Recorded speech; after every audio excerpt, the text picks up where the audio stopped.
কিছু মানুষ কথা দিয়ে কথা রাখে না, 1%ও না। কিছু মানুষ সুন্দর সম্পর্ক দেখলেই জ্বলে পুড়ে মরে। সে সুখী দাম্পত্য হোক, কিংবা কোনো প্রেমের সম্পর্ক হোক, কিংবা ভাই বোনের সম্পর্ক, সে তৎক্ষণাৎ উঠে পড়ে লাগে সেই সম্পর্কটা ভাঙানোর জন্য। প্রয়োজনে সে মিথ্যা বলতে দ্বিধাবোধ করে না, আর তারা সফলও হয়।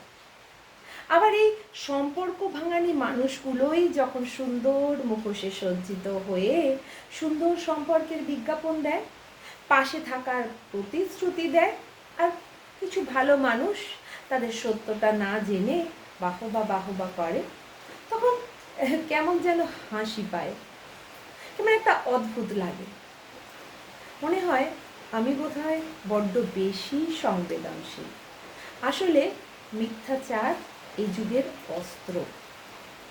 আমি সেই অস্ত্র ব্যবহার করতে পারছি না, এটা আমার অক্ষমতা।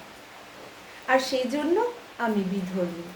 হ্যাঁ, আমি বিধর্মী। আর এটা আমার আফসোস নয়, এটা আমার অহংকার।